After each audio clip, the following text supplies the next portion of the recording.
हम लोग chapter 9 start करने वाले हैं। ये त्रिकोणमिति के कुछ अनुप्रयोग है, ठीक है ना। 9 में क्या दिया है जी? त्रिकोणमिति के कुछ अनुप्रयोग। तो इसमें दो चीज़ याद रखना है, एक अनुमान कोण, दूसरा उन्नयन कोण, ठीक है ना। बस यही दो चीज़ याद रखना है कि अनुमान कोण कैसे बनता है और उन्नयन कोण कैसे बनता है। मान लो यह ए बी एक टावर है, ए बी एक क्या है जी? टावर। यह ए बी एक टावर है, ठीक है ना। अगर यहाँ पर कोई खड़ा है, ठीक है ना, पॉइंट ए पे, कहाँ जी? टावर के टॉप पे। ये टावर के टॉप पे अगर कोई खड़ा है और मान लो यहाँ से एक कार जा रही है, ठीक है ना, तो देखो खड़ा कहाँ पर है? टावर के टॉप पर। अगर ये टावर की तरफ एक कार जा रही है तो जब यहाँ से कोई व्यक्ति इस कार को देखेगा, इस कार को देखेगा ना, तो जब कोई इस कार को देखेगा तो उसके आंख पर क्या बनेगा? एक कोण बनेगा। देखो ए बी एक क्या है? टावर है ना। इसके टॉप पे कोई एक आदमी अगर खड़ा है और यहाँ पॉइंट सी पे एक कार को देखता है, पॉइंट सी पे क्या चीज़ देखता है जी? एक कार को देखता है, तो इसके आंख पर एंगल बनेगा ना कुछ कोण बनेगा। मान लो अगर यहाँ पे कार थी तो ये 30 डिग्री का एंगल बन रहा था और यहाँ पे आ गई तो 60 डिग्री, यानी इसके आंख पर क्या बन रहा है? एंगल बन रहा है ना। तो एंगल चेंज होते रहता है। तो मान लो अगर पॉइंट सी पे ही कार है, अगर यह व्यक्ति यहाँ पे जो खड़ा व्यक्ति है वो पॉइंट सी पर कार को देखता है, तो इसके आंख पर जो कोण बनेगा, इसके आंख पर जो कोण बनेगा, तो उसके आंख पर बनने वाले कोण को हम लोग बोलेंगे अनुमान कोण। कौन सा कोण बोलेंगे? अनुमान कोण। याद रहेगा, अनुमान कोण। देखो व्यक्ति कहाँ खड़ा है? कोई इंसान कहाँ खड़ा है? टॉप पे खड़ा है। कार कहाँ पर है? सी पर है।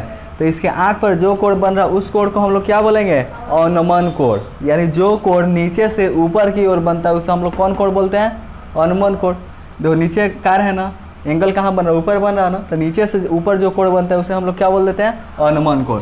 दूसरा होता है उन्नयन कोण। अगर ए बी एक टावर है, ए बी एक क्या है जी? मान लो ए बी एक टावर है, अगर यहाँ पर टावर के टॉप पर कोई एक यहाँ पे आदमी खड़ा है, ठीक है ना, और कहाँ देख रहा है? टावर के टॉप पर। तो टावर के टॉप पे देखेगा तो उसके आँख पर कुछ ना कुछ कोण बनेगा ना। तो देखो, तो मान लो उसके आँख पर कोण बन रहा थीटा। क्या चीज़ बन रहा जी? कोण बन रहा थीटा।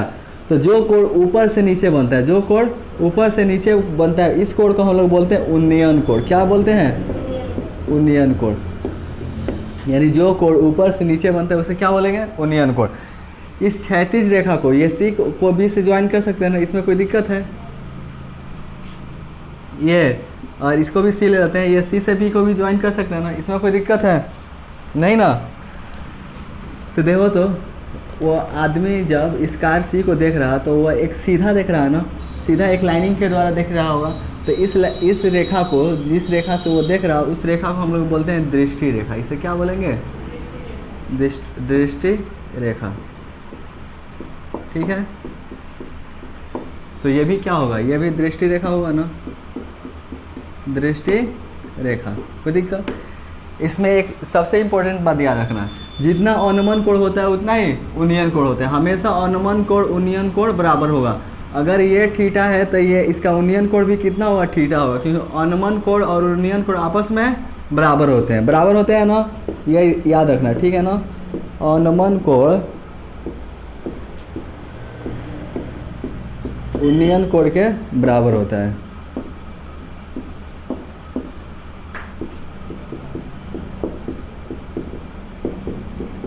ठीक है।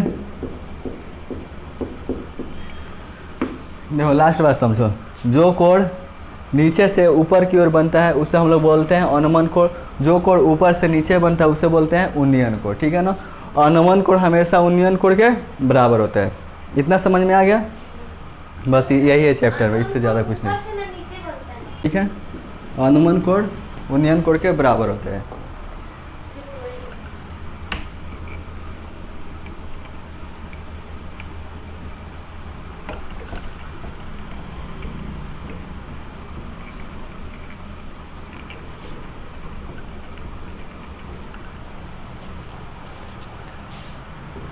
देखो इसमें जो फर्स्ट क्वेश्चन है, ये दिया है कि सर्कस का एक कलाकार एक 20 मीटर लंबी डोर पर चढ़ रहा है जो अच्छी तरह से तनी हुई है और भूमि पर सीधे लगे खंभे के शिखर से बंधा हुआ है। यदि भूमि के स्तर के साथ डोर द्वारा बनाया गया कोण 30 डिग्री हो तो खंभे की ऊंचाई ज्ञात है। देखो एक सर्कस का कलाकार है जो एक 30 मीटर लंबी रस्सी पर चढ़ रहा है, सॉरी 20 मीटर। कितनी लंबी रस्सी है जी? 20 मीटर। और देखो एक और वो रस्सी है ना एक खंभा से बंधा हुआ है, और जो खंभा है वो भूमि के साथ क्या है, सीधा है। मतलब समकोण त्रिभुज में तो हम लोग ये त्रिकोणमिति में हम लोग समकोण त्रिभुज के बारे में पढ़ते हैं, ठीक है ना। तो ये खंभा जब भी होगा तो ये कितने पे होगा, 90 पे ही होगा, सीधा होगा, ठीक है ना। क्वेश्चन ने बोला है सर्कस का एक कलाकार एक 20 मीटर लंबी डोर पर चढ़ रहा है। सर्कस का एक कलाकार है जो 20 मीटर लंबी रस्सी पर क्या कर रहा है, चढ़ रहा है, ठीक है ना।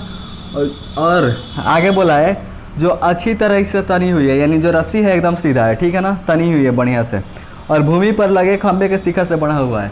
और जो रस्सी है ना ये भूमि पर लगा जो खंभा है, ये भी क्या है, खंभा है ना, ये भी खंभा है, तो इसके शिखर से बना हुआ है। तो खंभा का शिखर कौन होगा, ये है ना। और जो रस्सी का दूसरा सिरा है वो भूमि पर बना हुआ है, कहाँ पर है जी, भूमि पर। और भूमि के साथ वो कितने डिग्री का एंगल बना रहा, 30 डिग्री का एंगल बना रहा, ठीक है ना। तो मान लिए कि माना कि ये भी क्या है, खंभा की ऊंचाई है, और इसको पॉइंट सी ले लेते हैं, और ऐसी क्या है, रस्सी की लंबाई है, और रस्सी की लंबाई दे दिया 20 मीटर। कितना मीटर दिया है, 20 मीटर, ठीक है ना। तो अपने को खंभा का ऊंचाई ज्ञात करना है। तो ए बी क्या है, खंभा है ना, तो इसी का ऊंचाई ज्ञात करना है। कोई दिक्कत है तो बताओ। तो ये सी को बी से ज्वाइन कर सकते हैं ना, इस हॉरिजॉन्टल लाइन को सी को क्या किए, बी से ज्वाइन कर दिए। क्या कोई दिक्कत है इसमें। रस्सी की लंबाई 20 मीटर दे दिया है, तो ऐसी हो गया 20 मीटर। देखो हम लोगों को क्या करना होता है कि ऐसे जो क्वेश्चन रहते हैं, इस क्वेश्चन में जो चीज़ निकालना रहता है उसको मानते हैं। क्या निकालना है, ए बी निकालना है ना। ए बी क्या है, खंभा है ना, तो मान लेंगे, माना कि ए बी क्या है, खंभा की ऊंचाई है, ठीक है ना। माना कि ए बी खंभा की ऊंचाई है, ऊंचाई है।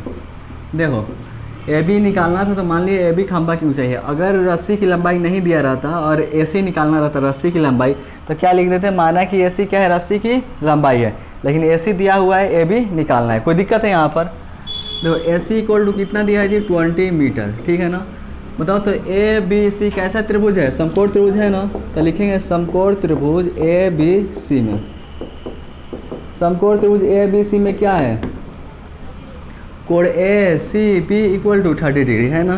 कोण A C B equal to 30 degree. याद रखना, हम लोग जब ऐसा क्वेश्चन सॉल्व करेंगे तो हमेशा वही दो भुजा लेंगे, एक वो भुजा लेंगे जो निकालना रहेगा, दूसरा वो भुजा लेंगे जिसके बारे में मालूम हो। तो निकालना क्या है, ए बी निकालना है ना। किसके बारे में मालूम है, ए सी के बारे में मालूम है ना, कि ए सी 20 मीटर है। बी सी से तो कोई लेना देना नहीं है, क्योंकि ए बी निकालना है और ए सी दिया है। तो एक भुजा ले लिए ए बी और दूसरा ले लिए ए सी। कोई दिक्कत है। और तुमको मन करेगा ए सी ऊपर लिखने का तो वो ए सी ऊपर लिख देना, मन करेगा ए बी नीचे लिखने को तो ए बी नीचे लिख देना, उससे कोई दिक्कत नहीं, ठीक है। लेकिन हम लोग वही दो भुजाएं लेंगे, एक जिसको निकालना है, दूसरा जो दिया है। तो ए बी निकालना है, ए बी ले लिए, ए सी दिया है तो ए सी ले लिए, ठीक है ना। देखो दिया कौन सा कोण है, ये वाला दिया है ना, सी कोण ये दिया है। तो जो कोण दिया रहता है ठीक उसके सामने वाले को क्या बोलते हैं, पी। ये 90 के सामने वाले को क्या बोलते हैं, एच। और ये क्या होगा, बी होगा। यानी हम लोग ये भुजा लिए, ए बी लिए हैं, यानी क्या लिए हैं, पी लिए हैं। और क्या लिए हैं, ए सी लिए हैं, यानी एच लिए हैं। पी बाई एच किसका फार्मूला होता है, sine theta. Sine theta equal to क्या होता है, पी बाई एच। तो ए बी अपन ए सी के इक्वल टू क्या हो जाएगा, साइन थीटा होगा, क्योंकि ये पी बाई एच लिए है ना। तो पी बाई एच के मतलब साइन थीटा, और ये थीटा दिया कितना है, 30 डिग्री। तो 30, इतना समझ में आया। साइन 30 का वैल्यू कितना होता है, 1/2। ए बी बताओ तो, ए बी दिया है नहीं, ए बी निकालना है ना। तो ए बी को ए बी लिख देंगे। ए सी दिया है 20, तो 20 क्रॉस मल्टीप्लाई करो, ए बी से 2 में मल्टीप्लाई करें 2 ए बी, 20 से 1 में मल्टीप्लाई करें 20, 2 मल्टीप्लाई में दूसरे साइड जाएगा तो 20/2, 2 10 जाओ 20। ए बी इक्वल टू कितना आ गया जी, 10, और मीटर में है तो 10 मीटर। खंभा की ऊंचाई